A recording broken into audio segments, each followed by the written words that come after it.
Committee दियां चोणां जिहड़ियां वो अगले महीने जिहड़ियां होण वालियां। बड़ी हैरानी की गल है कि जिहड़े रस्ते कांग्रेस पार्टी तुरी हुई सी कि जिहड़े सिखां दे धार्मिक मसले आ उहदे विच सिद्धी दखलअंदाजी करन दी आदत सी कांग्रेस पार्टी दी। दिल्ली दी केजरीवाल सरकार जिहड़ी आ वो भी इंदिरा गांधी के रस्ते चलदियां दिल्ली सिख गुरुद्वारा मैनेजमेंट कमेटी की इलैक्शन के विच सारा जोर इन्हां दा लग्या होया कि किसी तरीके श्रोमणी अकाली दल जिहड़ा वो चोण उत्थे दिल्ली दे विच ना लड़ सके। एक गल दी मैनूं हैरानगी भी हुंदी है कि एक पासे तां कहिंदे आ कि अकाली दल दे पल्ले कुछ नहीं ते इस वेले दिल्ली के मुख्यमंत्री अरविंद केजरीवाल साहब का भी, सरदार मनजीत सिंह जीके का भी, सरना भरावां का भी और सारिਆਂ ਦਾ रल के जोर लग्या होया कि किसी तरीके जो श्रोमणी अकाली दल जिस सिंबल के उत्ते दिल्ली कमेटी की चोण लड़दा बाल्टी भी इहदे कोलों सिंबल जिहड़ा वो खोया जाए। जिहड़ी दिल्ली सिख गुरुद्वारा मैनेजमेंट कमेटी की चोण है ये जिहड़ा एक्ट 1971 दे विच बनिया सी उहदे मुताबिक हुंदी है। उहदे मुताबिक ही 1974 दे विच रूल्स बने सी उहदे मुताबिक काम जिहड़ा सारा इलैक्शनां दा हुंदा। 2010 दे विच उदों कांग्रेस की सरकार सी ते रूल्स दे विच उस वेले इस तरह दीयां अमेंडमेंट कीतियां गईयां सी।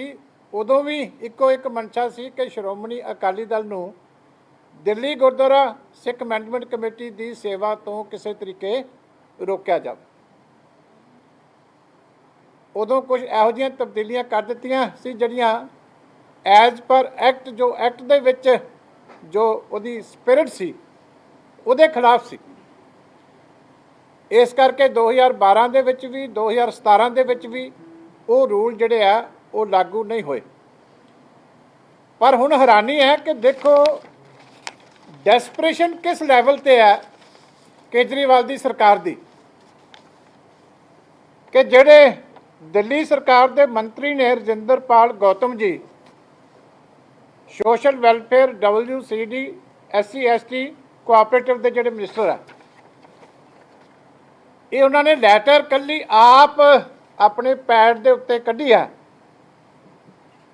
कि श्रोमणी अकाली दल नूं चोण लड़न तो रोकण वास्ते वही 2010 के रूल लागू होण कि धार्मिक पार्टियां के तौर के उत्ते जिहड़ी है रजिस्ट्रेशन जिहड़ी है वो होनी चाहिए है और हुण तो ही लागू होण और उन्हां रूलों के विच लिखिया होया कि पार्टी 1 साल पहला रजिस्टर होनी चाहिए। मैं इन्हां नूं पुछना चाहुंदा कि जे दिल्ली सिख गुरुद्वारा मैनेजमेंट कमेटी की सेवा तुसीं कहंदे हो कि बहुत माड़ी है तो तुहानूं डरन की लोड़ है। इलैक्शन तो कोई आज़ाद भी लड़ सकता किसी भी सिंबल से लड़ सकता। तुसीं अकाली दल जिहड़ा सिंबल यूज़ करदा सी उहदे तो इन्ने घबराए क्यों पे हो?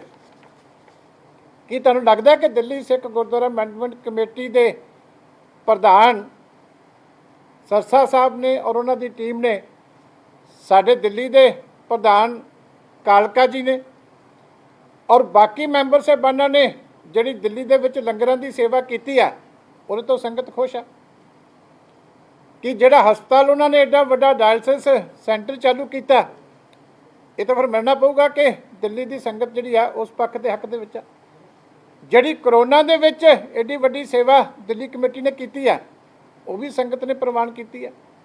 और जिहड़ा किसान अंदोलन दे विच दिल्ली सिख गुरुद्वारा मैनेजमेंट कमेटी का ते श्रोमणी गुरुद्वारा प्रबंधक कमेटी का रोल है वो भी संगत ने प्रवान किया। और जिहड़े सिख नौजवानों के खिलाफ केस दर्ज किए हैं केजरीवाल की सरकार ने BJP की केंद्रीय सरकार के नाल रल के उत्थे जिहड़ा साडी दिल्ली कमेटी ने रोल प्ले किया उहदा भी मेरे ख्याल आम आदमी पार्टी नूं लगन लग गया कि ये संगत इस गल नूं जिहड़ी है सही ठहरा रही है। मैं केजरीवाल साहब नूं कहना चाहुंदा कि बड़ियां सरकारां केंद्र दे विच भी निकल गईयां साडे इत्थे पंजाब दे सूबे दे विच भी निकल गईयां ਜਿਹੜੀਆਂ ਇਸੇ ਗੱਲ ਦੀਆਂ ਆਦੀ ਸਨ ਕਿ ਸਿੱਖਾਂ ਦੇ ਧਾਰਮਿਕ ਮਸਲਿਆਂ ਦੇ ਵਿੱਚ ਸਿੱਧੀ ਦਖਲਅੰਦਾਜ਼ੀ ਜਿਹੜੀ ਆ ਉਹ ਕਰਨੀ ਆ ਤੇ ਅਸੀਂ ਸ਼੍ਰੋਮਣੀ ਗੁਰਦੁਆਰਾ ਪ੍ਰਬੰਧਕ ਕਮੇਟੀ ਦੇ ਉੱਤੇ ਕਬਜ਼ਾ ਕਰਨਾ, ਦਿੱਲੀ ਸਿੱਖ ਗੁਰਦੁਆਰਾ ਮੈਨੇਜਮੈਂਟ ਕਮੇਟੀ ਦੇ ਉੱਤੇ ਕਬਜ਼ਾ ਕਰਨਾ, ਪਰ ਨਾ ਤਾਂ ਉਹ ਕਦੀ ਕਾਮਯਾਬ ਹੋਏ ਤੇ ਨਾ ਤੁਸੀਂ ਕਾਮਯਾਬ ਹੋ। ਇਸ ਕਰਕੇ ਮੈਂ ਦਿੱਲੀ ਦੀ ਸਰਕਾਰ ਨੂੰ ਪਾਰਟੀ ਵੱਲੋਂ ਤਾੜਨਾ ਕਰਨਾ ਚਾਹੁੰਦਾ ਕਿ ਸਿੱਖਾਂ ਦੇ ਇਹਨਾਂ ਅੰਦਰੂਨੀ ਮਾਮਲਿਆਂ ਦੇ ਵਿੱਚ ਇਸ ਤਰ੍ਹਾਂ ਦੀ ਨੰਗੀ ਚਿੱਟੀ ਦਖਲਅੰਦਾਜ਼ੀ ਕਿ ਮਿਨਿਸਟਰ ਜਿਹੜੇ ਆ ਆਪ ਆਰਡਰ ਪਾਸ ਕਰ ਰਹੇ ਆ ਕਿ ਇਸ ਤਰੀਕੇ ਜਿਹੜੀ ਆ ਸਿੰਬਲ ਦੀ ਅਲਾਟਮੈਂਟ ਹੋਵੇ, ਮੈਂ ਸਮਝਦਾ ਇਹ ਮੰਦਭਾਗੀ ਹੈ, ਇਹਨੂੰ ਅਸੀਂ ਕੰਡੈਮ ਵੀ ਕਰਦੇ ਹਾਂ। ਪਰ ਇਹ ਜਿਹੜੀ ਨਰਵਸਨੈਸ ਹੈ ਉਹਨਾਂ ਦੀ ਉਹ ਜ਼ਰੂਰ ਨਜ਼ਰ ਆਉਂਦੀ ਹੈ।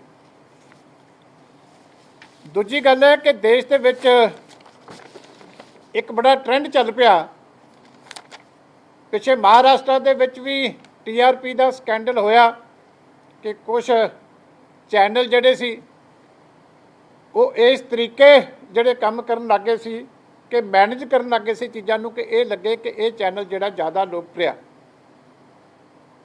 ਕੁਝ ਕੰਪਨੀਆਂ ਇਲੈਕਸ਼ਨਾਂ ਦੇ ਵਿੱਚ ਸਰਵੇ ਕਰਦੀਆਂ ਵਾਰ-ਵਾਰ ਪਾਰਟੀਆਂ ਦੇ ਨਾਲ ਰਲ ਕੇ ਫਰਜ਼ੀ ਸਰਵੇ ਕਰਦੀਆਂ, ਔਰ ਇਹ ਮੈਂ ਸਮਝਦਾ ਦੇਸ਼ ਦੇ ਵਿੱਚ ਡੈਮੋਕ੍ਰੇਸੀ ਨੂੰ ਪ੍ਰਭਾਵਿਤ ਕਰਨ ਦੀ ਔਰ ਲੋਕਾਂ ਨੂੰ ਗੁੰਮਰਾਹ ਕਰਨ ਦੀ ਇੱਕ ਬੜੀ ਵੱਡੀ ਸਾਜ਼ਿਸ਼ ਹੈ।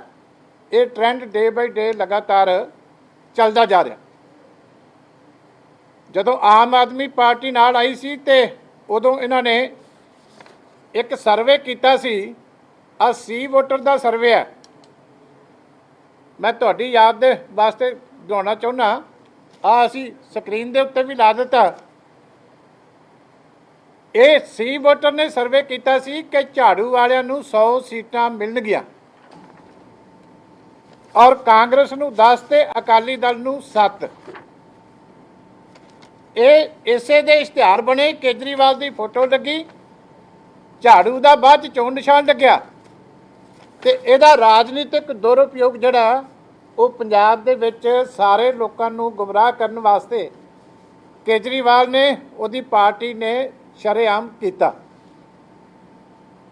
ਮੈਂ ਸੀ ਵੋਟਰ ਨੂੰ ਪੁੱਛਦਾ ਕਿ ਕੀ ਇਹਨਾਂ ਨੇ ਉਦੋਂ ਇਸ ਗੱਲ ਦਾ ਕੋਈ ਨੋਟਿਸ ਲਿਆ ਸੀ ਕਿ ਤੁਹਾਡਾ ਜਿਹੜਾ ਸਰਵੇ ਹੈ ਉਹਦੇ ਤੇ ਸਿੰਬਲ ਲਾ ਕੇ ਕੇਜਰੀਵਾਲ ਦੀ ਫੋਟੋ ਲਾ ਕੇ ਤੇ ਸਾਰੇ ਜਿਹੜੇ ਪੰਜਾਬ ਦੀਆਂ ਗਲੀਆਂ ਦੇ ਵਿੱਚ ਇਹ ਇਸ਼ਤਿਹਾਰ ਕੰਧ ਦੇ ਉੱਤੇ ਲੱਗਿਆ ਹੋਇਆ, ਉੱਥੇ ਦੀ ਉਦੋਂ ਦੀ ਉਸ ਵੇਲੇ ਦੀ ਫੋਟੋ ਹੈ, ਪਿੱਛੇ ਦੀਵਾਰ ਹੈ, ਜਿਵੇਂ ਬਾਕੀ ਇਸ਼ਤਿਹਾਰ ਲੱਗਦੇ ਆ ਦੀਵਾਰਾਂ ਤੇ। ਇਸ ਤਰੀਕੇ ਦੇ ਲੋਕਾਂ ਨੂੰ ਗੁੰਮਰਾਹ ਕਰਨ ਵਾਸਤੇ ਜਿਹੜਾ ਸੀ ਵੋਟਰ ਨੇ ਉਦੋਂ ਇਹ ਸਰਵੇ ਜਿਹੜਾ ਇਹ ਛਾਪਿਆ ਸੀ ਕੇਜਰੀਵਾਲ ਨੂੰ ਫਾਇਦਾ ਦੇਣ ਵਾਸਤੇ, ਔਰ ਰਿਜ਼ਲਟ ਕੀ ਨਿਕਲਿਆ ਕਿ 100 ਤੋਂ ਵੱਧ ਸੀਟਾਂ ਦੇ ਰਹੇ ਸੀ ਤੇ ਬਾਅਦ 'ਚ 20 ਸੀਟਾਂ ਆਈਆਂ। ਜਿਹੜਾ ਐਗਜ਼ਿਟ ਪੋਲ ਕੱਢਿਆ ਸੀ ਇਹਨਾਂ ਨੇ ਸੀ ਵੋਟਰ ਨੇ, ਉਹਦੇ ਵਿੱਚ ਵੀ 59 ਤੋਂ 67, ਕਿਉਂਕਿ ਪੰਜਾਬ ਦੇ ਵਿੱਚ 59 ਜਿਹੜੀ ਹੈ ਸੀਟਾਂ ਤੇ ਸਰਕਾਰ ਬਣਦੀ ਆ ਤੇ ਪੂਰਾ ਟਿੱਲ ਲਾਇਆ ਸੀ ਉਦੋਂ ਵੀ ਇਹਨਾਂ ਨੇ ਕਿ 59 ਸੀਟਾਂ ਤਾਂ ਘੱਟੋ ਘੱਟ ਆਉਣੀਆਂ, 67 ਵੀ ਆ ਸਕਦੀਆਂ। ਇਹ ਜਿਹੜਾ ਐਗਜ਼ਿਟ ਪੋਲ ਕੀਤਾ ਸੀਗਾ ਸੀ ਵੋਟਰ ਦਾ, ਔਰ ਹੁਣ ਮੈਂ ਪੁੱਛਣਾ ਚਾਹੁੰਦਾ ਕਿ ਕੀ ਕ੍ਰੈਡੀਬਿਲਿਟੀ ਹੈ ਇਸ ਸਰਵੇ ਦੀ। ਅੱਜ ਸਾਹਮਣੇ ਆ ਕਿ 100 ਸੀਟ ਕਹੀ ਸੀ ਤੇ ਫਿਰ 20 ਸੀਟਾਂ ਪੰਜਾਬ ਦੇ ਵਿੱਚ ਆਪ ਦੀਆਂ ਆਈਆਂ। ਤੇ ਮੈਂ ਪੁੱਛਣਾ ਚਾਹੁੰਦਾ ਸੀ ਵੋਟਰ ਦੇ ਜਿਹੜੇ ਵੀ ਪ੍ਰਬੰਧਕ ਕੇਜਰੀਵਾਲ ਦੇ ਨਾਲ ਰਲ ਕੇ ਜਿਹੜੇ ਸਾਰੇ ਕੰਮ ਕਰ ਰਹੇ ਆ ਕਿ ਇਹ ਜਿਹੜਾ ਲੋਕਾਂ ਨੂੰ ਗੁੰਮਰਾਹ ਕਰਨ ਦਾ ਕੰਮ ਉਸ ਵੇਲੇ ਜਿਹੜਾ ਇਹ ਸਰਵੇ ਏਜੰਸੀ ਨੇ ਕਿਉਂ ਕੀਤਾ, ਇਹ ਮੀਡੀਆ ਨੂੰ ਵੀ ਮੈਂ ਬੇਨਤੀ ਕਰਦਾ ਕਿ ਤੁਹਾਨੂੰ ਵੀ ਸਟੱਡੀ ਕਰਨਾ ਚਾਹੀਦਾ। ਔਰ ਦੂਜੀ ਗੱਲ ਹੈ ਕਿ ਹੁਣ ਇੱਕ ਇਹਨਾਂ ਨੇ ਕੱਲ ਦੁਬਾਰਾ ਸਰਵੇ ਕੀਤਾ, ਉਹਦੇ ਵਿੱਚ ਜਿਹੜਾ ਹੁਣ ਹੈ ਕੱਲ ਹੀ ਸਰਵੇ ਦੁਬਾਰਾ ਹੋਇਆ, ਉਹਦੇ ਵਿੱਚ ਇਹਨਾਂ ਨੇ ਫੇਰ ਦੁਬਾਰਾ ਪੰਜਾਬ ਦੇ ਵਿੱਚ ਆਮ ਆਦਮੀ ਪਾਰਟੀ ਨੂੰ ਉਭਾਰ ਕੇ ਤੇ 51 ਤੋਂ 57 ਜਿਹੜੀਆਂ ਸੀਟਾਂ ਉਹ ਕੱਲ ਇੱਕ ਚੈਨਲ ਨੇ ਜਿਹੜਾ ਹੈਗਾ ਉਹ ਟੈਲੀਕਾਸਟ ਕੀਤਾ। ਹੁਣ ਮੈਂ ਕੇਜਰੀਵਾਲ ਸਾਹਿਬ ਨੂੰ ਤੇ ਤੁਹਾਡੇ ਰਾਹੀਂ ਪੁੱਛਣਾ ਚਾਹੁੰਦਾ ਤੇ ਨਾਲ ਸੀ ਵੋਟਰ ਦੇ ਪ੍ਰਬੰਧਕਾਂ ਨੂੰ ਵੀ ਪੁੱਛਣਾ ਚਾਹੁੰਦਾ ਭਈ ਪੰਜਾਬ ਦੇ ਵਿੱਚ 13 ਫਰਵਰੀ ਨੂੰ 8 ਕਾਰਪੋਰੇਸ਼ਨਾਂ ਤੇ 108 ਕਮੇਟੀਆਂ ਦੀਆਂ ਚੋਣਾਂ ਹੋਈਆਂ, ਮਿਊਨਿਸਪਲ ਕਮੇਟੀਆਂ ਦੀਆਂ। 15-20 ਦਿਨ ਦੇ ਫਰਕ ਦੇ ਉੱਤੇ ਮੈਨੂੰ ਦੱਸੋ ਕਿ ਪੰਜਾਬ ਦੇ ਵਿੱਚ ਸਥਿਤੀ ਕਿਵੇਂ ਬਦਲ ਗਈ ਕਿ 4000 ਜਾਂ 4300 ਬੰਦੇ ਦਾ ਸੈਂਪਲ ਲੈ ਕੇ ਤੇ ਤੁਸੀਂ ਫੇਰ ਆਮ ਆਦਮੀ ਪਾਰਟੀ ਦੀ ਸਰਕਾਰ ਬਣਾਉਣ ਲੱਗੇ। ਕੋਈ ਰੀਜ਼ਨ ਦੱਸਣਾ ਚਾਹੀਦਾ। ਲੱਖਾਂ ਲੋਕਾਂ ਨੇ ਜਿਹੜੀ ਆ ਉਸ ਇਲੈਕਸ਼ਨ ਦੇ ਵਿੱਚ ਪਾਰਟਿਸਿਪੇਟ ਕੀਤਾ, ਹਾਲਾਂਕਿ ਸਾਰੀ ਕਾਂਗਰਸ ਨੇ ਧੱਕੇਸ਼ਾਹੀ ਕੀਤੀ, ਲੋਕਾਂ ਦੇ ਪੇਪਰ ਰਿਜੈਕਟ ਕੀਤੇ, ਹਰ ਤਰ੍ਹਾਂ ਦੀ ਬੇਈਮਾਨੀ ਕੀਤੀ, ਤੇ ਫਿਰ ਵੀ ਜਿਹੜਾ ਉਹਦੇ ਵਿੱਚ ਦੂਜੇ ਨੰਬਰ ਦੇ ਉੱਤੇ ਸ਼੍ਰੋਮਣੀ ਅਕਾਲੀ ਦਲ ਜਿਹੜਾ ਇਹਨਾਂ ਇਲੈਕਸ਼ਨਾਂ ਦੇ ਵਿੱਚ ਮੇਨ ਪਾਰਟੀ ਅਮਰ ਹੋ ਕੇ ਆਇਆ।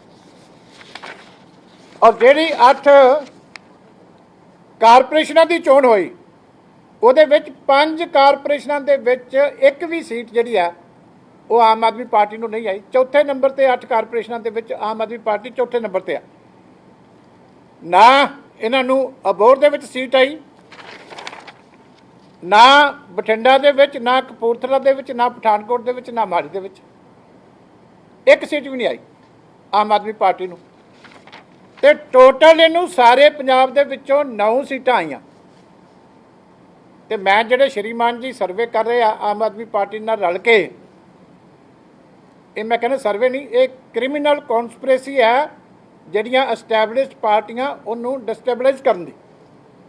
ਇਹ ਬਹੁਤ ਵੱਡਾ ਕ੍ਰਾਈਮ ਹੈ, ਇਹ ਛੋਟੀ ਗੱਲ ਨਹੀਂ। ਮੈਂ ਪੁੱਛਣਾ ਸਾਰੇ ਮੀਡੀਆ ਦੇ ਵਿੱਚ, ਮੈਂ ਓਪਨਲੀ ਪੁੱਛਣਾ ਚਾਹੁੰਦਾ ਕਿ 13 ਫਰਵਰੀ ਨੂੰ ਇਲੈਕਸ਼ਨ ਹੋਈ ਹੈ, 17 ਫਰਵਰੀ ਨੂੰ ਰਿਜ਼ਲਟ ਆਇਆ, ਇਹ ਰਿਜ਼ਲਟ ਹੈ। ਤੇ ਕੋਈ ਮੈਨੂੰ ਦੱਸੇ ਕਿ 4300 ਬੰਦਿਆਂ ਦਾ ਸੈਂਪਲ ਲੈ ਕੇ ਤੇ ਸਰਕਾਰ ਹੇਠਾਂ ਦੀ ਉੱਪਰ ਕਿੱਦਾਂ ਹੋ ਗਈ? ਕੋਈ ਜਸਟੀਫਿਕੇਸ਼ਨ ਤਾਂ ਹੋਣੀ ਚਾਹੀਦੀ ਹੈ ਜਿਹਨੇ ਸਰਵੇ ਕਰਨੇ ਆ, ਕਿ ਇਕੱਲਾ ਪੈਸਾ ਹੀ ਕਰੋੜਾਂ ਰੁਪਏ ਲੈ ਕੇ ਤੇ ਕਮਾਈ ਕਰਨ ਵਾਲਾ ਸਾਧਨ ਨਹੀਂ ਬਣਾਉਣਾ। ਇਸ ਲਈ ਮੈਂ ਸਮਝਦਾ ਕਿ ਇਹ ਬਹੁਤ ਵੱਡੀ ਇੱਕ ਕ੍ਰਿਮੀਨਲ ਕੌਨਸਪੀਰੇਸੀ ਹੈ। ਔਰ ਕੇਜਰੀਵਾਲ ਜਿਹੜਾ ਹੈਗਾ, ਕਿਉਂਕਿ ਦਿੱਲੀ ਦੀ ਸਰਕਾਰ ਦਾ ਬਜਟ ਬਹੁਤ ਵੱਡਾ ਹੈ ਪਬਲਿਕ ਰਿਲੇਸ਼ਨ ਦਾ, ਐਡਵਰਟਾਈਜ਼ਮੈਂਟ ਦਾ, ਉਹ ਹਰ ਤਰੀਕੇ ਦਾ ਹੀਲਾ ਵਰਤ ਕੇ ਫਿਰ ਪੰਜਾਬ ਦੇ ਲੋਕਾਂ ਨੂੰ ਗੁੰਮਰਾਹ ਕਰਨ ਤੇ ਲੱਗਿਆ ਹੋਇਆ। ਤੁਸੀਂ ਪਰਸੈਂਟੇਜ ਜਿਹੜੀ ਇਹ ਕੱਢ ਰਿਹਾ, ਜਿਹੜੀ ਪਿਛਲੀ ਵਾਰੀ ਪਰਸੈਂਟੇਜ 2017 ਦੀ ਸੀ ਉਹ ਰਿਵਰਸ ਕਰ ਦਿੱਤੀ, ਉਲਟੀ ਕਰ ਦਿੱਤੀ, ਕਿ ਹੁਣ 21% ਅਕਾਲੀ ਦਲ ਨੂੰ ਦਿੱਤੀ ਤੇ ਜਿਹੜੀ ਹੈ ਕਾਂਗਰਸ ਨੂੰ 32% ਕਰ ਦਿੱਤੀ, ਤੇ 37% ਜਿਹੜੀ ਵੋਟ ਹੈ ਉਹ ਆਪ ਨੂੰ ਦੇ ਦਿੱਤੀ। ਤੇ ਆਹ ਜਿਹੜਾ ਕਮੇਟੀਆਂ ਦਾ ਰਿਜ਼ਲਟ ਹੈ ਇਹਦੀ ਕੋਈ ਵੈਲਿਊ ਨਹੀਂ।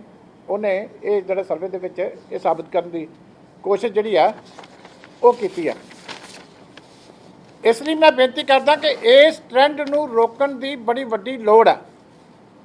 ਔਰ ਸ਼੍ਰੋਮਣੀ ਅਕਾਲੀ ਦਲ ਇਹਦੇ ਉੱਤੇ ਪਹਿਲ ਕਦਮੀ ਕਰਦਾ ਹੋਇਆ ਅਸੀਂ ਆਪਣੇ ਜਿਹੜੀ ਟਾਪ ਦੀ ਸਾਡੇ ਵਕੀਲ ਹੈ ਟੀਮ ਹੈ ਉਹਦੇ ਨਾਲ ਅਸੀਂ ਅੱਜ ਜਿਹੜਾ ਕੰਟੈਕਟ ਕੀਤਾ ਕਿ ਇਹ ਜਿਹੜੀ ਫਰਜ਼ੀ ਡਾਕੂਮੈਂਟ ਬਣਾਏ ਜਾਂਦੇ ਆ ਪੈਸੇ ਲੈ ਕੇ, ਅਸੀਂ ਇਹਦੇ ਵਾਸਤੇ ਲੀਗਲ ਰੈਮਡੀਜ਼ ਜਿਹੜੀਆਂ ਵੀ ਹੈਗੀਆਂ ਨੇ ਉਹ ਸਾਰੀਆਂ ਸਾਡੀ ਟੀਮ ਵਕੀਲਾਂ ਦੀ ਫੈਸਲਾ ਕਰੇਗੀ ਕਿ ਕ੍ਰਿਮੀਨਲ ਐਕਸ਼ਨ ਅਸੀਂ ਇਸ ਏਜੰਸੀ ਦੇ ਖਿਲਾਫ ਜਿਹੜਾ ਉਹ ਇਨੀਸ਼ੀਏਟ ਕਰਾਂਗੇ। ਉਹ ਸਾਨੂੰ ਐਡਵਾਈਸ ਕਰ ਰਹੇ ਆ, ਸਾਰੀਆਂ ਆਪਸ਼ਨਸ ਹੈਗੀਆਂ, ਓਪਨ ਹੈ। FIR ਵੀ ਕਰਾਈ ਜਾ ਸਕਦੀ ਹੈ, ਕੋਰਟ ਦੇ ਵਿੱਚ ਕ੍ਰਿਮੀਨਲ ਕੰਪਲੇਂਟ ਕੀਤੀ ਜਾ ਸਕਦੀ ਹੈ, ਡੈਮੇਜਸ ਪਾਏ ਜਾ ਸਕਦੇ ਆ, ਉਹ ਸਾਰੀਆਂ ਆਪਸ਼ਨਸ ਨੇ, ਉਹ ਸਾਡੀ ਟੀਮ ਡਿਸਾਈਡ ਕਰੇਗੀ। ਪਰ ਅਸੀਂ ਥੋੜ੍ਹੇ ਦਿਨਾਂ ਦੇ ਵਿੱਚ ਕ੍ਰਿਮੀਨਲ ਐਕਸ਼ਨ ਜਿਹੜਾ ਹੈਗਾ ਉਹ ਇਸ ਏਜੰਸੀ ਦੇ ਖਿਲਾਫ ਜਿਹੜਾ ਉਹ ਇਨੀਸ਼ੀਏਟ ਕਰਾਂਗੇ, ਤਾਂ ਜੋ ਡੈਮੋਕ੍ਰੇਸੀ ਨੂੰ ਜਿਹੜੀਆਂ ਇਹ ਤਾਕਤਾਂ ਆਪਣੇ ਨਿੱਜੀ ਮਫਾਦਾਂ ਕਰਕੇ ਨੁਕਸਾਨ ਕਰ ਰਹੀਆਂ ਉਹਨੂੰ ਅਸੀਂ ਜਿਹੜਾ ਉਹ ਰੋਕ ਸਕੀਏ।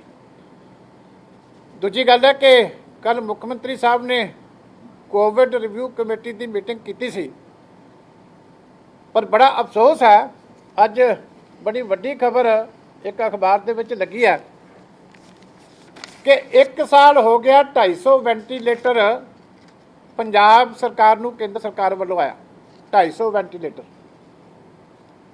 ਔਰ ਸਾਡਾ ਡੈਥ ਰੇਟ ਜਿਹੜਾ ਸਭ ਤੋਂ ਦੇਸ਼ ਦੇ ਵਿੱਚ ਵੱਧ ਹੈ, 3% ਤੋਂ ਹਮੇਸ਼ਾ ਉੱਤੇ ਰਿਹਾ। ਔਰ 250 ਵੈਂਟੀਲੇਟਰ ਕੈਪਟਨ ਅਮਰਿੰਦਰ ਸਿੰਘ ਹੋਰਾਂ ਦੀ ਅਗਵਾਈ ਦੇ ਵਿੱਚ ਹੈਲਥ ਡਿਪਾਰਟਮੈਂਟ ਨੇ ਸਰਦਾਰ ਬਲਬੀਰ ਸਿੰਘ ਸਿੱਧੂ ਸਾਹਿਬ ਦੇ ਮੰਤਰੀ ਹੋਣ ਤੇ ਹਾਲੇ ਤੱਕ ਉਹਦੀ ਪੈਕਿੰਗ ਨਹੀਂ ਖੋਲ੍ਹੀ। ਲੋਕੀ ਮਰ ਰਹੇ ਆ, ਔਰ ਮੈਕਸਿਮਮ ਕਾਹਦੇ ਮਰ ਰਹੇ ਆ ਜਦੋਂ ਜਿਹੜੀ ਹੈ ਉਹਨਾਂ ਨੂੰ ਜਿਹੜੀ ਹੈ ਸਾਹ ਲੈਣ ਦੇ ਵਿੱਚ ਦਿੱਕਤਾਂ ਆਉਂਦੀਆਂ, ਜਿੱਥੇ ਵੈਂਟੀਲੇਟਰ ਦੀ ਜ਼ਰੂਰਤ ਪੈਂਦੀ ਹੈ। ਮੈਂ ਉਹਨਾਂ ਨੂੰ ਪੁੱਛਣਾ ਚਾਹੁੰਦਾ ਕਿ ਆਹ ਜਿਹੜੇ ਡਰਾਮੇ ਬਾਕੀ ਹੁੰਦੇ ਆ ਨਾਈਟ ਕਰਫਿਊ ਦੇ ਦੂਜੇ ਤੀਜੇ, ਇਹਨਾਂ ਨੂੰ ਛੱਡ ਕੇ ਤੁਸੀਂ ਅਸਲੀ ਗੱਲ ਵਾਲੇ ਪਾਸੇ ਕਿਉਂ ਨਹੀਂ ਜਾਂਦੇ ਕਿ ਤੁਹਾਡੇ ਹੈਲਥ ਡਿਪਾਰਟਮੈਂਟਾਂ ਦੇ ਵਿੱਚ ਟਰਸ਼ਰੀ ਕੇਅਰ ਇੰਨੀ ਕਿਉਂ ਮਾੜੀ ਹੈ?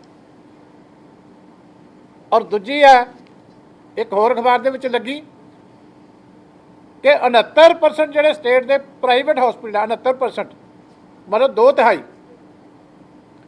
ਉਹਨਾਂ ਨੇ ਹਾਲੇ ਤੱਕ ਵੈਕਸੀਨੇਸ਼ਨ ਸ਼ੁਰੂ ਨਹੀਂ ਕੀਤੀ। ਤੇ ਅਸੀਂ ਕਾਹਦੇ ਨਾਲ ਕੰਟਰੋਲ ਕਰਨਾ ਜੀ ਕਰੋਨਾ? ਆ ਨਾਈਟ ਕਰਫਿਊ ਨਾਲ? ਕੁਛ ਤਾਂ ਗਵਰਨਮੈਂਟ ਨੂੰ ਸੋਚਣਾ ਚਾਹੀਦਾ। ਅਸੀਂ ਤਾਂ ਹਰ ਤਰ੍ਹਾਂ ਦਾ ਸਹਿਯੋਗ ਕਰਨ ਵਾਸਤੇ ਤਿਆਰ ਹਾਂ। ਅਸੀਂ ਆਪਣੀਆਂ ਰੈਲੀਆਂ ਕੈਂਸਲ ਕਰ ਦਿੱਤੀਆਂ। ਸ਼੍ਰੋਮਣੀ ਗੁਰਦੁਆਰਾ ਪ੍ਰਬੰਧਕ ਕਮੇਟੀ ਨੇ ਅੱਜ ਬੜਾ ਵੱਡਾ ਫੈਸਲਾ ਲੈ ਲਿਆ ਕਿ ਜਿਹੜੇ ਸ਼ਤਾਬਦੀ ਦੇ ਪ੍ਰੋਗਰਾਮ ਉਹਨਾਂ ਨੇ ਸਪੈਸ਼ਲ ਕਰਨੇ ਸੀ ਹੋਲੇ ਮਹੱਲੇ 'ਤੇ, ਉਹਨਾਂ ਨੇ ਵੀ ਪੋਸਟਪੋਨ ਕਰ ਦਿੱਤੇ ਕਿਉਂਕਿ ਕੱਲ੍ਹ ਸਰਕਾਰ ਨੇ ਜੋ ਗਾਈਡਲਾਈਨ ਦਿੱਤੀਆਂ। ਹੋਲਾ ਮਹੱਲਾ ਤਾਂ ਚੱਲੇਗਾ ਕਿਉਂਕਿ ਉਹ ਤਾਂ ਰੋਕਿਆ ਨਹੀਂ ਜਾ ਸਕਦਾ, ਪਰ ਜਿਹੜੇ 24 ਤੋਂ ਲੈ ਕੇ 28 ਤੱਕ ਉਹਨਾਂ ਨੇ ਪ੍ਰੋਗਰਾਮ ਕਰਨੇ ਸੀ, ਮੈਨੂੰ ਬੀਬੀ ਜੀ ਨੇ ਹੁਣੇ ਦੱਸਿਆ ਕਿ ਉਹਨਾਂ ਨੇ ਵੀ ਪੋਸਟਪੋਨ ਕਰ ਦਿੱਤੇ, ਜਿਹੜੀ ਇਸੇ ਕਰਕੇ ਕਿ ਪ੍ਰੋਬਲਮ ਨਾ ਹੋਵੇ। ਪਰ ਸਰਕਾਰ ਕਦੋਂ ਜਾਗੇਗੀ? ਜਿਹੜੀ ਅਸਲੀ ਗੱਲ 'ਤੇ ਮੈਂ ਆਉਣਾ ਕਿ ਇਹ ਜਿਹੜੇ ਤੁਸੀਂ ਵਾਰ-ਵਾਰ ਇੱਦਾਂ ਦੇ ਜਿਹੜੇ ਡਰਾਮੇ ਕਰੀ ਜਾ ਰਹੇ ਹੋ, ਅਸਲੀ ਗੱਲ 'ਤੇ ਕਿਉਂ ਨਹੀਂ ਆਉਂਦੇ ਕਿ ਟ੍ਰੀਟਮੈਂਟ ਹਸਪੀਟਲਾਂ ਦੇ ਵਿੱਚ ਕਿਉਂ ਨਹੀਂ ਇੰਪਰੂਵ ਹੁੰਦੀ?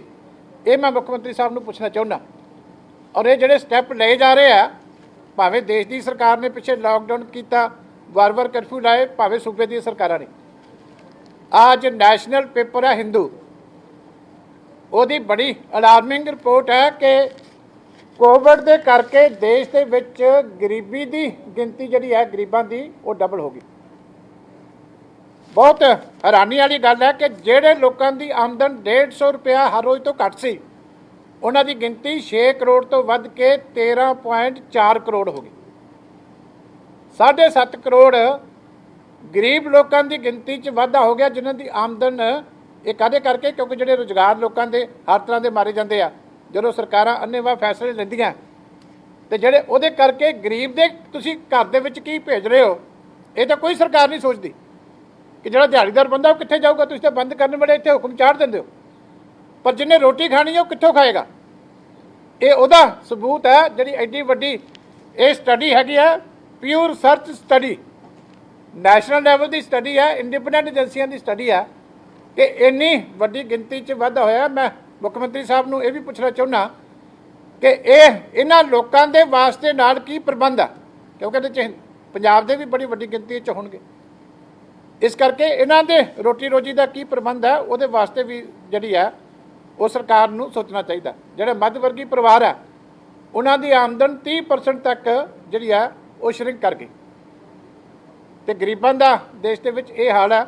ਇਸ ਕਰਕੇ ਮੈਂ ਆਸ ਕਰਦਾ ਕਿ ਜਦੋਂ ਫੈਸਲੇ ਲੈਣੇ ਆ ਤੇ ਨਾਲ ਦੀ ਨਾਲ ਇਹ ਜਿਹੜੀਆਂ ਗੱਲਾਂ ਨੇ ਇਹ ਵੀ ਨਾਲ ਦੀ ਨਾਲ ਜਿਹੜੀਆਂ ਸਰਕਾਰ ਨੂੰ ਉਹ ਸੋਚਣੀਆਂ ਚਾਹੀਦੀਆਂ। ਸੋ ਇਹ ਜਿਹੜੇ ਇਸ਼ੂ ਸੀ ਸਾਡੇ ਅੱਜ ਦੇ ਸਾਰੇ। ਹੋਰ ਕੋਈ ਤੁਹਾਡਾ ਇਸ ਤੋਂ ਇਲਾਵਾ ਕੋਈ ਕੁਐਸਚਨ ਹੋਵੇ ਤੇ ਤੁਸੀਂ ਦੱਸ ਸਕਦੇ।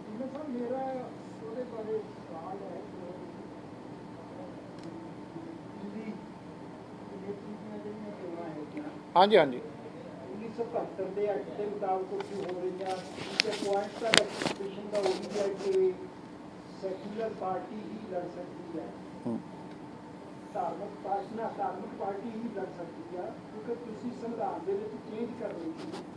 ਇੱਕ ਸੰਵਿਧਾਨ ਜਿਹੜਾ ਸੀਗਾ ਆਪਣੀ ਪਾਰਟੀ ਦਾ ਉਹ ਸੈਕੂਲਰ ਦਾ ਦਿੱਤਾ ਹੋਇਆ, ਤੇ ਇੱਕ ਜਿਹੜਾ ਉਹ ਧਾਰਮਿਕ ਦੇ ਤੌਰ ਤੇ ਦਿੱਤਾ ਹੋਇਆ। ਉਹਦੇ ਅੰਦਰ ਹੀ ਇਲੈਕਸ਼ਨਾਂ ਆਪਣੇ SGPC ਦੀਆਂ ਤੇ ਦਿੱਲੀ ਦੀਆਂ ਲੜੀਆਂ ਜਾ ਰਹੀਆਂ। ਇਹ ਜਿਹੜਾ ਆਰਡਰ ਉਹਨਾਂ ਨੇ ਅੱਜ ਅਖਬਾਰਾਂ 'ਚ ਲੱਗਾ ਹੈਗਾ, ਇਹ ਆਰਡਰ ਕੀ ਪਾਰਲੀਮੈਂਟ ਦਾ ਆਰਡਰ ਹੈ ਜਿਹੜਾ ਉਹਨਾਂ ਨੇ ਛਪਵਾਇਆ ਜਾਂ ਕਹਿ ਕੇ ਅਨਾਉਂਸ ਕਰਵਾਇਆ? ਇਹਦਾ ਐਕਟ ਜਿਹੜਾ ਹੈ ਇਹ ਤਾਂ ਪਾਰਲੀਮੈਂਟ ਹੀ ਬਣਾਉਂਦੀ ਹੈ। ਮੈਂ ਦਿੱਲੀ ਜਿਹੜੀਆਂ ਕਮੇਟੀ ਸਰਕਾਰ ਦੀਆਂ ਗਾਈਡਲਾਈਨਸ ਆ, ਇੱਕ ਤਾਂ ਮੈਂ ਤੁਹਾਡੀ ਜਿਹੜੀ ਗੱਲ ਗਲਤ ਬਿਆਨੀ ਤੁਸੀਂ ਕੀਤੀ ਹੈ ਉਹ ਮੈਂ ਠੀਕ ਕਰਦਿਆਂ ਕਿ ਸਾਡਾ ਕਨਸਟੀਟਿਊਸ਼ਨ ਇੱਕੋ ਹੀ ਹੈ ਔਰ ਦੇਸ਼ ਦਾ ਕਾਨੂੰਨ ਸਾਨੂੰ ਉਸੇ ਕਨਸਟੀਟਿਊਸ਼ਨ ਦੇ ਤਹਿਤ ਇਲੈਕਸ਼ਨ ਲੜਨ ਦੀ ਇਜਾਜ਼ਤ ਜਿਹੜੀ ਹੈ ਉਹ ਦਿੰਦਾ ਹੈ।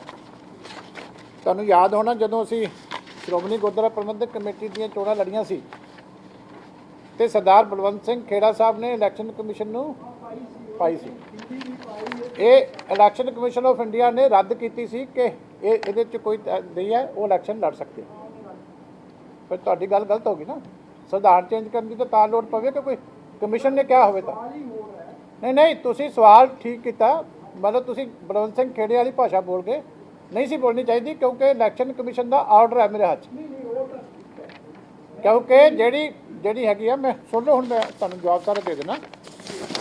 ਜਿਹੜਾ ਦੇਸ਼ ਦਾ ਸੰਵਿਧਾਨ ਆ, ਆਰਟੀਕਲ 25 ਤੋਂ ਲੈ ਕੇ 28 ਤੱਕ ਤੁਹਾਨੂੰ ਫਰੀडम ਆਫ ਰਿਲੀਜਨ ਦਿੰਦਾ, ਔਰ ਆਰਟੀਕਲ 26 ਦੇ ਵਿੱਚ ਜਿਹੜਾ ਹੈਗਾ ਫਰੀडम ਟੂ ਮੈਨੇਜ ਅਫੇਅਰਸ ਜਿਹੜੀ ਆ ਤੁਹਾਨੂੰ ਦਿੱਤੀ ਹੋਈ ਹੈ। ਔਰ ਸੁਪਰੀਮ ਕੋਰਟ ਦੀ ਇੱਕ ਨਹੀਂ ਕਈ ਰੂਲਿੰਗ ਆ, ਅਸੀਂ ਉਹ 'ਚ ਕੋਟ ਕੀਤੀਆਂ ਸੀ ਸਾਰੀਆਂ, ਜਦੋਂ ਇਲੈਕਸ਼ਨ ਕਮਿਸ਼ਨ ਨੂੰ ਕੰਪਲੇਂਟ ਉਹਨਾਂ ਨੇ ਕੀਤੀ ਸੀ ਕਿ ਜਿਹੜੀ ਮੈਨੇਜਮੈਂਟ ਆਫ ਸ਼ਰਾਈਨਸ ਹੈ ਉਹ ਸੈਕੂਲਰ ਐਕਟੀਵਿਟੀ ਹੈ, ਉਹ ਕਮਿਊਨਲ ਨਹੀਂ ਹੁੰਦੀ। ਜਿਵੇਂ ਤੁਸੀਂ ਕਹਿੰਦੇ ਨਾ ਰਿਲੀਜੀਅਸ ਹੈ, ਪਾਰਟੀ ਦੇ ਉਹਦੇ 'ਚ ਡਿਫਾਈਨਡ ਆ ਕਿ ਤੁਸੀਂ ਕਿਸੇ ਵੀ ਪਾਰਟੀ ਦੇ ਮੈਂਬਰ ਹੋਵੋ, ਜੇ ਤੁਸੀਂ ਇਲੈਕਸ਼ਨ ਲੜਨੀ ਚਾਹੋ ਆਪਣੇ ਫੇਥ ਦੀ, ਚਾਹੇ ਗੁਰਦੁਆਰੇ ਦੀ, ਚਾਹੇ ਮੰਦਿਰ ਦੀ, ਚਾਹੇ ਚਰਚ ਦੀ, ਚਾਹੇ ਮਸਜਿਦ ਦੀ, ਕੋਈ ਵੀ ਲੜਨੀ ਚਾਹੋ ਤੁਸੀਂ ਲੜ ਸਕਦੇ। ਮੈਨੇਜਮੈਂਟ ਹੈ, ਦਿਸ ਇਜ਼ ਮੈਨੇਜਮੈਂਟ, ਠੀਕ ਹੈ ਨਾ। ਜਿਹੜੀ ਹੈਗੀ ਮੈਨੇਜਮੈਂਟ, ਇੱਕ ਕੋਟਾ ਨੇ, ਕਨਸਟੀਟਿਊਸ਼ਨ ਨੇ ਅਪਹੈਲਡ ਕੀਤਾ ਹੋਇਆ ਸਾਰੀ ਚੀਜ਼ਾਂ। ਠੀਕ ਹੈ, ਬਿਲਕੁਲ ਠੀਕ ਹੈ। ਨਹੀਂ, ਮੇਰਾ ਸਵਾਲ ਤਾਂ ਇਹ ਸੀ ਕਿ ਜਿਹੜਾ ਉਹਨਾਂ ਨੇ ਇਹਨੂੰ ਕੋਟ ਕੀਤਾ ਕਿ ਜੀ ਧਾਰਮਿਕ ਪਾਰਟੀ ਦੇ ਤੌਰ ਤੇ ਇਹ ਸ਼੍ਰੋਮਣੀ ਅਕਾਲੀ ਦਲ ਨਹੀਂ ਕਰ ਸਕਦਾ, ਉਹ ਕਿਹੜਾ ਐਕਟ ਆਇਆ, ਕਿਹੜਾ ਫੈਸਲਾ ਆਇਆ ਕੱਲ੍ਹ? ਮੈਂ ਕਹਿੰਦਾ ਫੈਸਲਾ ਨਹੀਂ ਆਇਆ, ਇਹੀ ਤਾਂ ਮੈਂ ਤੁਹਾਨੂੰ ਇੰਟਰਸਟਿੰਗ ਚੀਜ਼ ਦੱਸਦਾ ਪਿਆ। ਪਹਿਲੀ ਵਾਰੀ ਹੈ ਮਿਨਿਸਟਰ ਦੀ ਚਿੱਠੀ ਆ ਗਈ। ਕਦੀ ਮਿਨਿਸਟਰ ਇੱਦਾਂ ਆਰਡਰ ਕੱਢਦੇ ਆ, ਦੱਸੋ? ਇਹ ਤਾਂ ਹੋਏ ਨਹੀਂ। ਮੈਂ ਤੁਹਾਨੂੰ ਕਾਪੀ ਦਿੰਦਾ ਇਸ ਆਰਡਰ ਦੀ। ਮਿਨਿਸਟਰ ਆਰਡਰ ਕਰੀ ਜਾ ਰਿਹਾ ਕਿ ਇਸ ਤਰੀਕੇ ਤੁਸੀਂ ਸਿੰਬਲ ਅਲਾਟਮੈਂਟ ਕਰਨੀ ਹੈ।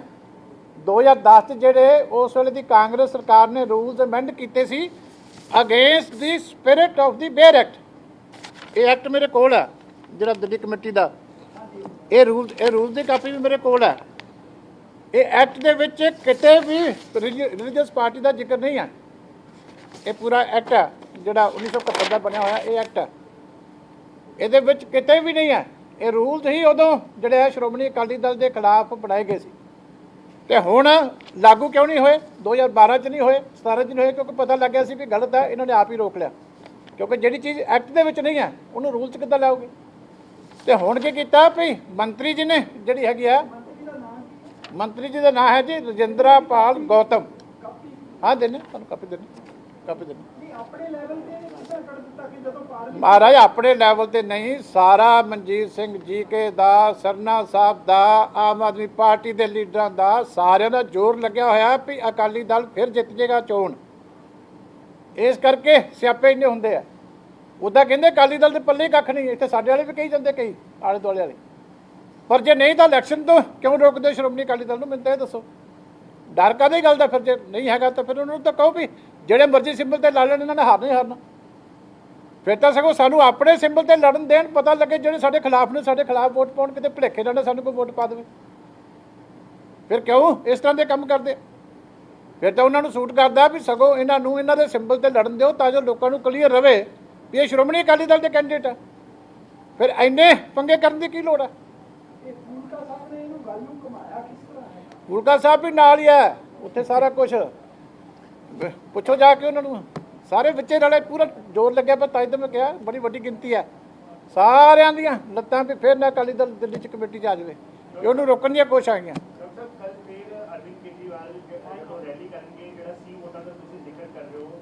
ਆਂਕੜੇ ਕੱਲ ਦੁਬਾਰਾ ਪੇਸ਼ ਕੀਤੇ ਜਾਣਗੇ ਪੰਜਾਬ ਦੀ ਜਨਤਾ ਦੇ ਸਾਹਮਣੇ, ਫਿਰ ਉਹੀ ਚੋਣਾਂ ਦੀ ਨੂੰ ਲੈ ਕੇ ਜਿਹੜੇ ਵਾਅਦੇ ਕੀਤੇ ਜਾਣ। ਤੁਹਾਨੂੰ ਲੱਗਦਾ ਹੈ ਕਿ ਜਿਹੜਾ ਤੁਸੀਂ ਗੱਲ ਕਰ ਰਹੇ ਹੋ ਕਿ ਤੁਸੀਂ ਹਲੇ ਲੀਗਲ ਰਾਏ ਲੈਣ ਦੀ ਤੁਸੀਂ ਗੱਲ ਕਰ ਰਹੇ ਹੋ ਜਾਂ ਲੀਗਲ ਐਕਸ਼ਨ ਲਓਗੇ, ਤੁਹਾਨੂੰ ਲੱਗਦਾ ਨਹੀਂ ਕਿ ਅੱਜ ਅਗਰ ਤੁਸੀਂ ਲੈ ਲਓ ਤੇ ਕੱਲ ਦਾ ਕੋਈ ਅਸਰ ਲੋਕਾਂ ਦੇ ਉੱਤੇ ਪਏਗਾ? ਕਿਉਂਕਿ ਲੋਕਾਂ ਨੇ ਤਾਂ ਫਿਰ ਗੁੰਮਰਾਹ ਵਾਲੀ ਜਿਹੜੀ ਗੱਲ ਉਹ ਹੋਣੀ। ਦੇਖੋ ਗੱਲ ਹੈ, ਥੋੜ੍ਹਾ ਜਿਹਾ ਟਾਈਮ ਲੱਗਦਾ। ਹਾਲੇ ਕੱਲ੍ਹ ਹੋਇਆ, ਅੱਜ ਅਸੀਂ ਡਾਕੂਮੈਂਟ ਆਪਣੇ ਵਕੀਲਾਂ ਨੂੰ ਦਿੱਤੇ ਆ। ਪ੍ਰੀਲਿਮਿਨਰੀ ਉਹਨਾਂ ਨੇ ਕਿਹਾ ਕਿ 100% ਠੀਕ ਹੈ ਕਿ ਅਸੀਂ ਇਹਦੇ 'ਤੇ ਕ੍ਰਿਮੀਨਲ ਐਕਸ਼ਨ ਲੈਣਾ ਚਾਹੀਦਾ ਸਰ। ਬਾਕੀ ਕੇਜਰੀਵਾਲ ਸਾਹਿਬ ਤਾਂ ਕੱਲ੍ਹ ਹੋਰ ਕਈ ਝੂਠ ਬੋਲਣਗੇ, ਫਿਰ ਬਾਅਦ 'ਚ ਬਿਕਰਮ ਸਿੰਘ ਮਜੀਠੀਆ ਤੋਂ ਜਿਵੇਂ ਲਿਖਤੀ ਮਾਫੀ ਮੰਗੀ ਸੀ ਫਿਰ ਮੰਗਣਗੇ, ਉਹ ਵੀ ਕੰਮ ਚੱਲੂਗਾ। ਇਸ ਕਰਕੇ ਉਹਨਾਂ ਨੇ ਕੀ ਕਹਿਣਾ ਉਹਨਾਂ ਨੂੰ ਤਾਂ ਨਹੀਂ ਅਸੀਂ ਰੋਕ ਸਕਦੇ। ਉਹ ਤਾਂ ਬਾਅਦ ਦਾ ਪਤਾ ਵੀ ਫਿਰ ਮਾਫੀ ਮੰਗ ਲੈਂਦੇ ਆ। ਸਾਡੇ ਕੋਲੋਂ ਵੀ ਮੰਗੀ, ਅਰੁਣ ਜੇਤਲੀ ਜੀ ਕੋਲੋਂ ਵੀ ਮੰਗੀ, ਗਡਕਰੀ ਸਾਹਿਬ ਤੋਂ ਵੀ ਮੰਗੀ। ਇਸ ਕਰਕੇ ਉਹ ਤਾਂ ਕਹਿਣ ਨੂੰ ਤਾਂ ਸਟੇਜ 'ਤੇ ਕੁਛ ਵੀ ਕਹਿ ਸਕਦੇ।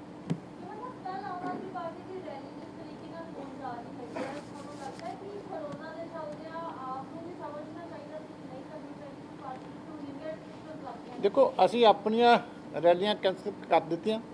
ਸ਼੍ਰੋਮਣੀ ਗੁਰਦੁਆਰਾ ਪ੍ਰਬੰਧਕ ਕਮੇਟੀ ਨੇ ਜਿਹੜੇ ਸ਼ਤਾਬਦੀ ਦੇ ਸਪੈਸ਼ਲ ਪ੍ਰੋਗਰਾਮ ਸੀ ਅਨੰਦਪੁਰ ਸਾਹਿਬ ਦੇ 24 ਤੋਂ 28 ਤੱਕ ਦੇ, ਉਹਨਾਂ ਨੇ ਕੈਂਸਲ ਕਰ ਦਿੱਤੇ। ਇਸ ਕਰਕੇ ਆਪਣੀ ਆਪਣੀ ਜ਼ਿੰਮੇਵਾਰੀ ਸਵਾਰੀ ਲੈ ਸਕਦੀ ਹੈ। ਇਹ ਹੁਣ ਉਹਨਾਂ ਨੇ ਕੱਲ੍ਹ ਆਉਣਾ, ਤੁਸੀਂ ਉਹਨਾਂ ਨੂੰ ਪੁੱਛ ਲਿਓ। ਉੱਦਾਂ ਦੇ ਲੋਕਾਂ ਨੂੰ ਸਾਰੇ ਦੇਸ਼ ਦੇ ਵਿੱਚ ਦਬਕੇ ਮਾਰਦੇ ਹੁੰਦੇ ਵੀ ਇੱਥੇ ਮੈਂ ਵੜ ਨਹੀਂ ਦੇਣਾ ਕਿਸੇ ਨੂੰ ਟੈਸਟ ਕਰਾਏ ਬਗੈਰ, ਇੱਥੇ ਆਪਣਾ ਇਲਾਜ ਜਾ ਕੇ ਆਪਣੀ ਸਟੇਟ 'ਚ ਕਰਾਓ। ਤੇ ਹੁਣ ਕਰਨੀ ਕੈਂਸਰ ਕਿ ਨਹੀਂ ਕਰਨੀ ਇਹ ਉਹਨਾਂ ਨੂੰ ਪੁੱਛੋ।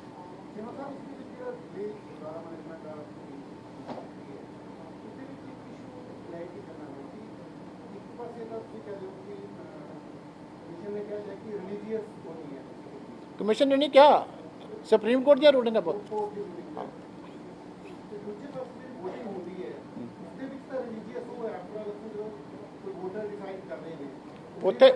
ਉੱਥੇ ਵੀ ਤੁਸੀਂ ਦੇਖਿਓ, ਮੈਨੇਜਮੈਂਟ ਪੜ੍ਹਿਓ, ਮੈਨੀਫੈਸਟੋ ਪਾਰਟੀਆਂ ਨੂੰ ਦੇਖੋ, ਮੈਨੇਜਮੈਂਟ ਹੀ ਹੈ ਕਿ ਤੁਸੀਂ ਕਿਵੇਂ ਬੈਟਰ ਕਰੋ।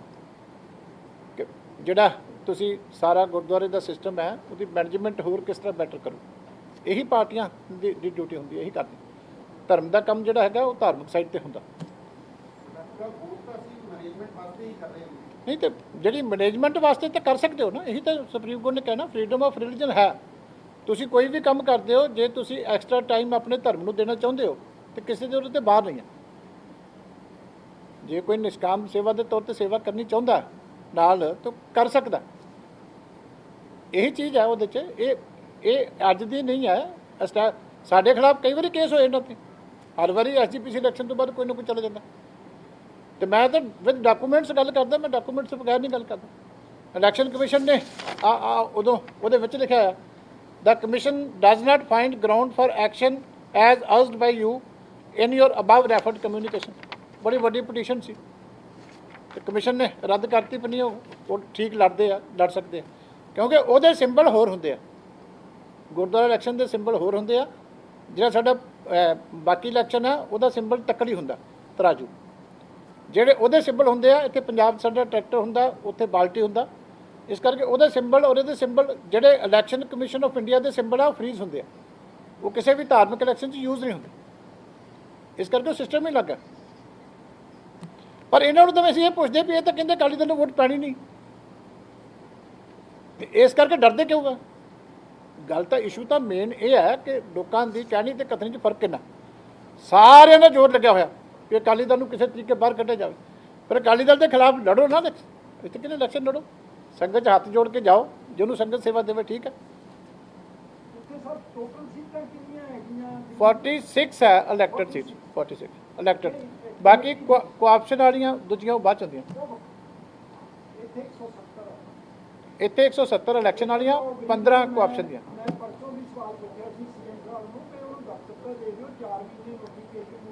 ਨਹੀਂ ਤੁਸੀਂ ਤੇ ਉਧਰ ਬੜਾ ਕੁਝ ਵਧੀਆ ਕੀਤਾ, ਉਧਰ ਚੰਗੀ ਸੇਵਾ ਕੀਤੀ ਤੁਸੀਂ। ਤੇ ਕੁਐਸਚਨ ਮੇਰੇ ਖਿਆਲ ਦਿੱਤੇ ਨਹੀਂ ਸੀ ਤੁਹਾਨੂੰ, ਵੈਲ 'ਚ ਜਾ ਕੇ ਸੀਐਮ ਨੂੰ ਕੁਐਸਚਨ ਕਰਨਾ ਪਿਆ। ਹਾਂਜੀ,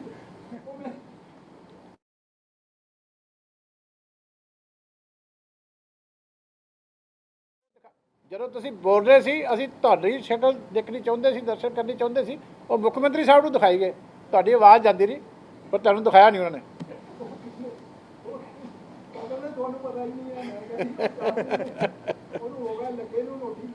ਠੀਕ ਹੈ ਜੀ, ਥੈਂਕ ਯੂ ਜੀ।